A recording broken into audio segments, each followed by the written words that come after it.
think about my childhood, I sometimes think about the swimming hole. All you kids that never had a swimming hole, you just don't know what you missed. Now, we lived out on Beverly Drive, which is about 3 or 4 miles out of town. Had a hard drive in front of the house, and dirt road down the side. We lived in the country, but we lived on a paved road. Anyway, about 2 miles, approximately maybe a mile and a half, down the southwest of where we lived was a branch of the Little Wichita River. It was just running mud is what it was. You go to swimming down there, and even the little kids, after swimming there 30 minutes, we'd have a mustache here and here, mud collected on fuzz. Well, that's where we like to go, and me and my buddies, Charles LaFawn and Norman, his little brother. Charles the same grade I was, and his little brother was a year behind, or so forth. We went down there swimming a lot. Sometimes we'd go on horses, and sometimes we didn't. When we went on horses, it was lots of fun, because where we went was on an oil lease that had free access to it. There's nothing there. They run some horses on that lease, but that's about all. And it was mostly wooded, and right down to the bank of the river. Now the bank, the river there had a high bank and a low bank. The high bank was a good 30 feet above the water, and you went down. Maybe I'm exaggerating. No, that was a long time ago. Maybe it's 20 feet above. I don't know. But anyway, you had a kind of a walk path from that narrow. About one guy could walk down this little path to the low bank, which was at normal times it was only about a couple of feet above the water. And the water there at that time was usually running about 5 feet deep there in the middle. It wasn't a big river. It was just it was a little Wichita. And we used to go down there and like to go swimming. And of course we went skinny dipping. We were naked. That's what little boys did when, you're out in the country, nobody don't bother anybody. Well, we thought we didn't bother anybody. And we'd jump our horses off the low bank into that water, just like cowboys in the movies, and on the opposite side of the water was a kind of a beachy area. It wasn't a sand beach, but it's like a beach. It kind of went down easy. And we'd get on the horses and we'd race those horses into the water. And let me tell you, a naked kid on a wet horse, when that horse hit that water, you were going to go pew, like a rocket. We had a lot of fun. We'd get in the water, and the horses liked it. We'd get in there with the horses, hold their tail, and they'd run around. And of course, now a horse, he doesn't have to swim. They stand on their hind legs. They stand up on their hind legs and just walk on their hind legs. And you can hold on to their tail, and it was a lot of fun.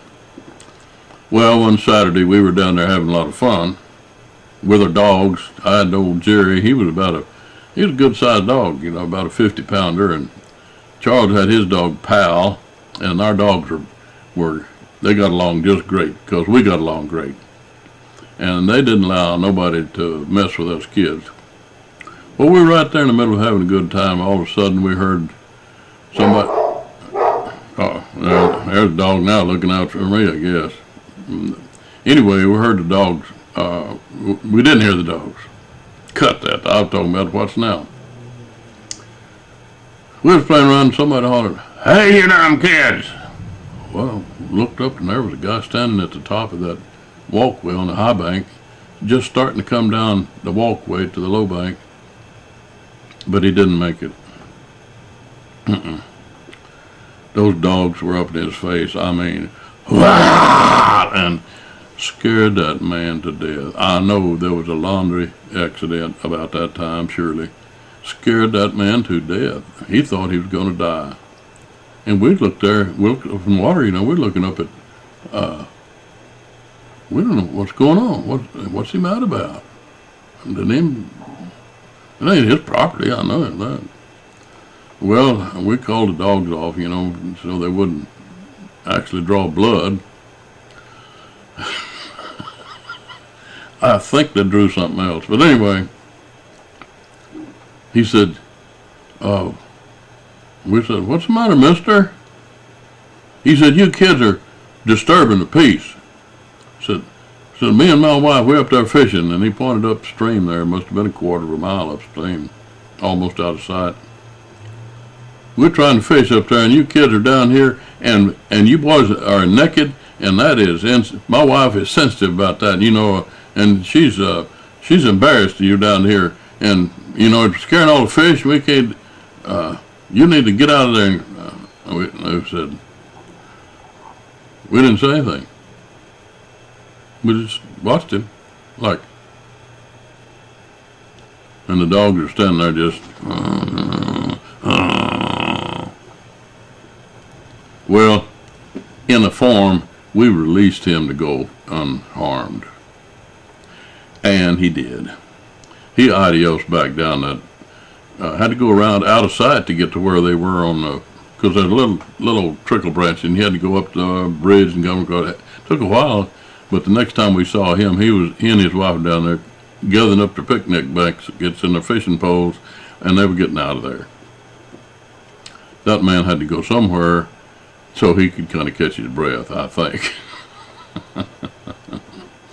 Well, that was a Saturday afternoon, that one Saturday afternoon. You know, that little Wichita, it curved around and wiggled around there all around through into Wichita Falls, and actually went right down in town of Wichita Falls.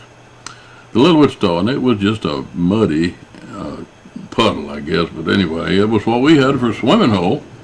Now, where we lived, what I just described was southwest of where we lived.